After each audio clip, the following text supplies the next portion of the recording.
A few months back, Cor Case wanted to grow a leafy green that's hard to find in Vancouver. So it's bitter, hey? Mm-hmm. This is called kulubu. Kulubu. This leafy green is a comfort food for Cor.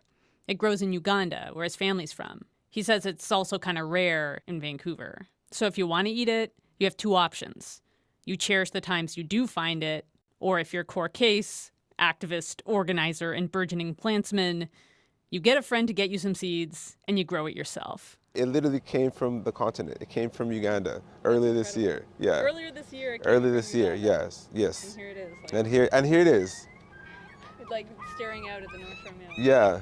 That's yeah. Wild. Cor is the founder of Afro-Van Connect, an arts and culture society dedicated to empowering Vancouver's Black community. He started the garden we're standing outside at the Vancouver Maritime Museum in Kitsilano around the time of the pandemic. It's been a journey. It's been and a lot of lessons, but we're happy to be here. We're happy that the city is supporting us as well. This plot of container gardens has a name, Fair Farms.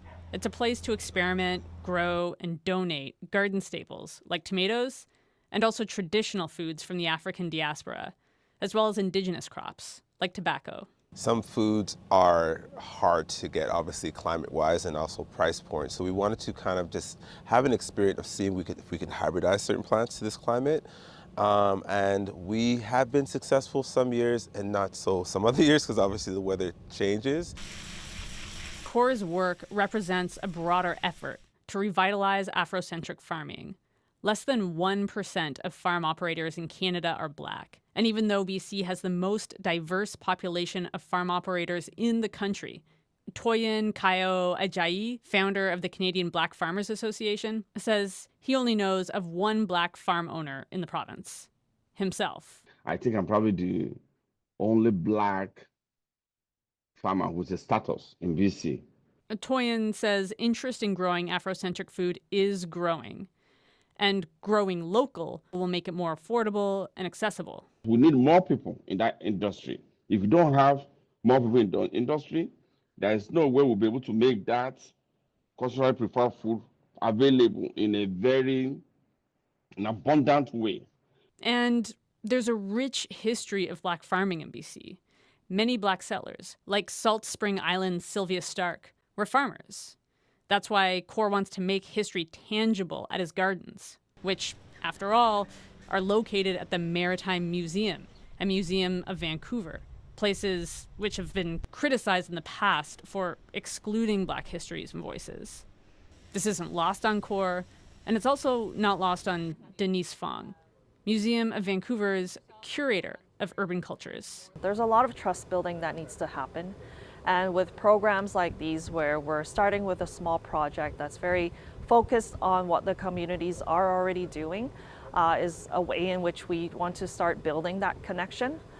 Because in many ways, we haven't had that connection or opportunity before to do this work collaboratively. We're interested in creating intentional Black spaces, and a Black space encompasses a lot of things. One thing that I think is important is history, legacy, culture. Food, music, art. Well, that's why within these gardens, integrating a level of understanding of cultural history as well as relevance, it makes it not just a garden. It makes it actually like a living installation. Making food accessible, giving people a chance to learn about the past, and connecting those histories to the work underway today. For Cor, that's what this living installation was made for. And I think the journey it's been similar. I think I can find parallels between when you look at somebody like a Sylvia Stark, whose family, brought themselves out of slavery in Missouri and left a very chaotic, racist, toxic space and migrated to California to seeking better experiences. And then from California, receiving an invitation from Sir James Douglas to come into Vancouver and then taking that trip on the Commodore over to the island. Like this level of search for space, this level of search for a place where you can be authentic, a place of solace to add value. This is what that is for me.